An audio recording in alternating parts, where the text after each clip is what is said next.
ठीक है, रिप्लेस करना, क्या रिप्लेस करना। तो बेटा जो SN1 जो होती है ना वो उसे क्या कहते हैं, यूनिमोलिकुलर न्यूक्लियोफिलिक, क्या कहते हैं, यूनिमोलिकुलर न्यूक्लियोफिलिक सब्स्टिट्यूशन रिएक्शन, ठीक है। इसे क्या कहेंगे, bimolecular nucleophilic substitution reaction. Unimolecular nucleophilic substitution reaction, bimolecular nucleophilic substitution reaction. बेटा ये अकर्स करती है 2 स्टेप में, ये SN1 में 2 स्टेप में अकर्स करती है, ठीक है। तो अकर्स 2 स्टेप, और ये बेटा 1 स्टेप में करती है, तो अकर्स 1 स्टेप। बेटा इसमें वीक न्यूक्लियोफाइल भी रिक्वायर्ड होती है, SN1 में वीक न्यूक्लियोफाइल इज रिक्वायर्ड, बेटा इसमें स्ट्रॉन्ग न्यूक्लियोफाइल इज रिक्वायर्ड, ठीक है। बेटा इसमें क्या होता है, polar protic solvent is required, polar protic solvent is required, इसमें polar aprotic solvent is required. इसका ऑर्डर होता है बेटा 3 डिग्री, फिर 2 डिग्री, फिर 1 डिग्री। इसमें होता है 1 डिग्री, फिर 2 डिग्री, फिर 3 डिग्री। बेटा इसमें कार्बोकैटायन की फॉर्मेशन होती है, उसमें बेटा कार्बोकैटायन नहीं बनता, तो कार्बोनो कार्बोकैटायन इज फॉर्म्ड।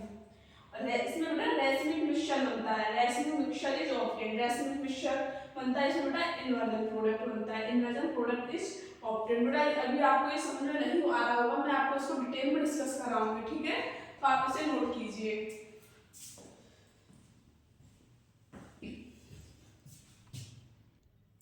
बेटा अब हम डिस्कस कर रिएक्शन के बारे में। तो SN1 बेटा किसे कहते हैं, यूनिमोलिकुलर न्यूक्लियोफिलिक सब्स्टिट्यूशन रिएक्शन।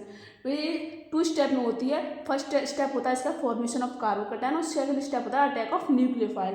तो पहले स्टेप में अटैक क्या बन जाएगा, कार्बोकैटायन बन जाएगा, ठीक है। तो बेटा हमने ये ले लिया, और इसमें से बेटा हमने H को बाहर निकाला, तो बेटा इस पर क्या कौन सा चार्ज आ जाएगा, जब ये बाहर निकल जाएगा, इस पर पूरा लेके चला जाएगा, तो इस पर पॉजिटिव चार्ज आ जाएगा, क्या पॉजिटिव चार्ज आएगा। बेटा ये प्रोटिक सॉल्वेंट में होता है, ठीक है, पोलर प्रोटिक सॉल्वेंट में होता है। तो क्या होगा बेटा, X यहाँ से बाहर निकल जाएगा, माइनस चार्ज लेके, इस पर पॉजिटिव चार्ज आएगा, तो क्या हो जाएगा यहाँ पर कार्बोकैटायन। सेकंड स्टेप में क्या होता है बेटा, न्यूक्लियोफाइल अटैक करता है, ठीक है। किससे न्यूक्लियोफाइल अटैक करता है, एक तो बेटा एक ये हो सकता है जो न्यूक्लियोफाइल है वो बैक अटैक करे, और एक फ्रंट अटैक करे। तो बेटा जब वो फ्रंट अटैक करेगा तो न्यूक्लियोफाइल यहाँ आएगा, और बेटा वो बैक अटैक करेगा ना, यहाँ से आएगा यूँ करके, तो बेटा ये यहाँ पर बैक अटैक करेगा। तो बेटा जो फ्रंट अटैक करेगा उसे रिटेंशन बोलते हैं, और जो बैक अटैक करेगा उसे इन्वर्जन बोलते हैं, ठीक है। तो बेटा इसमें रिटेंशन और इन्वर्जन दोनों बन रहा है। तो मैंने क्या कहा था आपसे, इसमें रेसिमिक मिक्सचर बनेगा, क्या रेसिमिक मिक्सचर बनेगा। तो बेटा मैंने बताया था प्रोटिक सॉल्वेंट बनता है, ठीक है, कार्बोकैटायन बनता है, ठीक है, और रेसिमिक मिक्सचर बनता है, ठीक है। और सेकंड 2 स्टेप में होती है, ये भी बताया था, यूनिमोलिकुलर होती है, ये भी था। तो आपका SN1 यहीं पर फिनिश करते हैं। अब बात करते हैं SN2 रिएक्शन के बारे में, ठीक है। अब हम बात करते हैं SN2 रिएक्शन के बारे में। तो SN2 में क्या होता है बेटा, इसे क्या बोलते हैं, by molecular nucleophilic substitution reaction, ठीक है। यहाँ पर बेटा क्या होगा, यहाँ पर जो X है वो बाहर निकल जाएगा, और न्यूक्लियोफाइल यहाँ बेटा यहाँ पर अटैक कर देगा, कहाँ, यहाँ पर अटैक कर देगा, क्योंकि बेटा ये जो यहाँ पर पॉजिटिव चार्ज आ जाएगा, तो यहाँ से अटैक करेगा, और X यहाँ से बाहर निकल जाएगा, ठीक है। तो यहाँ पर हमने ये लिया और न्यूक्लियोफाइल अटैक किया, तो न्यूक्लियोफाइल ने बैक अटैक किया, कहाँ, बैक अटैक किया। तो बैक अटैक को किसको कहते हैं, इन्वर्जन। पहले बेटा इसमें ट्रांजिशन स्टेट बनेगी, क्या बनेगी, ट्रांजिशन स्टेट। बेटा ये पोलर प्रोटिक सॉल्वेंट में होता है, पोलर एप्रोटिक सॉल्वेंट में होता है। और बेटा इसे बेटा जब इसमें डैश होता है ना, तो इसे क्या कहते हैं, वांट अवे फ्रॉम ऑब्जर्वर, मतलब हमसे वो दूर है, ये टुवार्ड्स मतलब हमारे सामने वाला, और ये पीछे वाला है, ठीक है, पीछे जो होता है। और बेटा इसे कहेंगे प्लेन वर्ड्स, इसे बेटा प्लेन वर्ड्स कहेंगे, मतलब सीधा। इसे वेज बॉन्ड बोलते हैं, इसे डैश बॉन्ड बोलते हैं, ठीक है। क्या होगा, यहाँ पर ऑब्जर्व क्या होगा, बॉन्ड टूट रहा है, बॉन्ड फॉर्मेशन यहाँ से होगा, बॉन्ड ब्रेक यहाँ से होगा। इसे क्या कहेंगे, पहले ट्रांजिशन स्टेट बनेगी, ट्रांजिशन स्टेट के बाद इसमें इन्वर्जन होगा, और जो न्यूक्लियोफाइल है वो बैक अटैक करेगा, कहाँ, बैक अटैक करेगा। इसी को बेटा SN2 रिएक्शन बोलते हैं। इसमें बाइमोलिकुलर हो गया, पोलर प्रोटिक सॉल्वेंट हो गया, स्टेप 1 में ही हो रहा है, और यही है ना, ये बताया था मैंने, इसमें ट्रांजिशन स्टेट बनती है, ठीक है। SN1 और SN2 आपका हो गया। अब हम आगे बात करते हैं। बेटा इसमें हम कुछ ऑर्डर देख लेते हैं। बेटा वाई मॉलिक्यूलर SN2 कहते हैं, तो इसके लिए सबसे पहले आएगा CH3X, फिर प्राइमरी, फिर सेकेंडरी, फिर टर्शरी, ठीक है। सबसे बड़ा क्या होता है, CH3X मीथेन। तो बेटा इसमें और बेटा यूनिमोलिकुलर में टर्शरी सबसे बड़ा, फिर सेकेंडरी, फिर प्राइमरी, फिर मीथेन, ठीक है। बेटा हम कुछ रिएक्शन के बारे में बात कर लेते हैं बेटा। अगर हम RX की रिएक्शन एक्वस NaOH की प्रेजेंट कराई तो बेटा इसमें से OH यहाँ से NaX निकल जाएगा X Na के साथ, तो NaX निकल गया और ROH बना दिया, HX बन गया इसमें।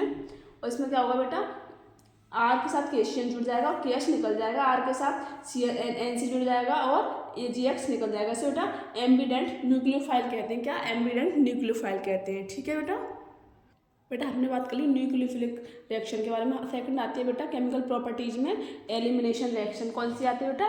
एलिमिनेशन रिएक्शन आती है। ठीक है, ये कौन सी नंबर की है? सेकंड नंबर की। तो बेटा सेकंड इसमें एलिमिनेशन रिएक्शन में क्या होता है बेटा? बीटा एलिमिनेशन होता है। क्या? बीटा एलिमिनेशन होता है। और रिएक्शन कौन सी होती है? एल्कीन फॉर्म्स होती हैं। कौन सी? एल्कीन फॉर्म होती हैं। तो इसमें क्या होता है बेटा? इसका मतलब क्या है? डिहाइड्रोजनेशन। डिहाइड्रोजनेशन का मतलब है H को बाहर निकालना। ठीक है, तो क्या हुआ इसमें से हमने इसमें बेटा बीटा एलिमिनेशन होता है। क्या होगा? बीटा से H जाएगा और अल्फा से हेलोजन जाएगा। इसमें से तो बेटा हेलोजन चला जाएगा ये वाला, और बीटा से बेटा इसमें H चला जाता है। तो देखो ये एल्कोहलिक KOH की प्रेजेंस में होता है। किसकी? एल्कोहलिक KOH की प्रेजेंस में। तो यहाँ पर CH3 तो ऐसे ही है, यहाँ से एक H चला गया तो क्या होता है? CH। और बेटा क्या हो गया? इसके बाद डबल बॉन्ड आ गया, CH2 आ गया, इसमें से हेलोजन चलेगा तो क्या हो गया बेटा? एल्कीन फॉर्म हो गया। ठीक है, क्या हो गया? एल्कीन फॉर्म हो गया। अब देखो बेटा हेलोजन इधर हेलोजन है तो यहाँ से गिनेंगे तो यहाँ पर अल्फा कार्बन, इधर ये बीटा और इधर ये बीटा। तो क्या होगा बेटा? अल्फा से यहाँ से हेलोजन जाएगा, यहाँ से क्या जाएगा? यहाँ से क्या जाएगा? एक वो चला जाएगा, एक हाइड्रोजन चला जाएगा। तो यहाँ से एक हाइड्रोजन चला जाएगा तो यहाँ पर ये डबल बॉन्ड आ गया, एल्कीन बन गया। इसे बेटा आप सेट-जेप रूल कहेंगे। क्या? सेट-जेप रूल कहेंगे बेटा। अगर यहाँ से आप डबल बॉन्ड लगाओगे तो उसे हॉफमान प्रोडक्ट बोलेंगे। क्या? हॉफमान। अगर यहाँ से डबल बॉन्ड लगाओगे तो सेट-जेप और यहाँ करोगे तो हॉफमान प्रोडक्ट। बेटा सेट-जेप रूल क्या कहता है कि number of the number of hydrogen atom. क्या? मोर नंबर पर हाइड्रोजन जो है वो वही वाला होगा मेजर प्रोडक्ट। सेट-जेप रूल कहता है ये। ठीक है, अब इसका माइनर प्रोडक्ट होगा हॉफमान प्रोडक्ट। तो देखो इधर बीच में हम एरो गोला लगा लेते हैं। इधर देखो 3 हाइड्रोजन, इधर 3 हाइड्रोजन, कितने हाइड्रोजन? 6 हाइड्रोजन। इसमें इधर गोला लगा लिया, इधर कितने? 2 हाइड्रोजन। तो सबसे मोर कितना है? इसमें। तो ये वाला बेटा मेजर प्रोडक्ट हो जाएगा। कौन सा? सेट-जेप वाला। कौन सा? सेट-जेप वाला आपका मेजर प्रोडक्ट हो जाएगा। ठीक है, आप इसे नोट कीजिए, मैं आगे कंटिन्यू करती हूँ। बेटा थर्ड आता है केमिकल प्रॉपर्टीज में रिएक्शन विद मेटल्स। क्या? Reaction with metal. बेटा जब आपने हेलो एल्किन की रिएक्शन मैग्नीशियम के प्रेजेंस में कराई, मेटल के प्रेजेंस में कराई, तो ड्राई ईथर लेते हैं। क्या? ड्राई ईथर क्या बनता है बेटा? ग्रिग्नार्ड रिएजेंट बनता है। ये आपके लिए बहुत इंपॉर्टेंट है। ग्रिग्नार्ड रिएजेंट क्या बनता है बेटा? ग्रिग्नार्ड रिएजेंट बनता है। बेटा इट इज ए ऑर्गोमेटेलिक कंपाउंड। क्या? ये ऑर्गोमेटेलिक कंपाउंड होता है। क्या? ऑर्गोमेटेलिक कंपाउंड होता है। क्या? जब हमने ग्रिग्नार्ड रिएजेंट की रिएक्शन हमने H2O के साथ कराई, H प्लस और ONH माइनस में टूट जाएगा और यहाँ पर बेटा R पर नेगेटिव चार्ज आता है और Mg पर पॉजिटिव चार्ज। तो माइनस प्लस और प्लस माइनस का जुड़ जाएंगे तो R किसके साथ जाएगा बेटा? प्लस के साथ। तो RH बन गया और MgOH बन गया। इससे क्या कहते हैं बेटा? हाइड्रोकार्बन कहते हैं बेटा। वुड्स रिएक्शन हो रहेगा ये। तो इसमें क्या करेंगे बेटा? दो हेलो एल्किन लेंगे और 2Na के साथ ड्राई ईथर की रिएक्शन कराएंगे तो 2NaX और R बन जाएगा। ठीक है, ये आपकी chemical properties of haloalkane यहीं पे फिनिश होती है। आगे हम बात करेंगे chemical properties of haloarenes के बारे में। तो थैंक यू सो मच।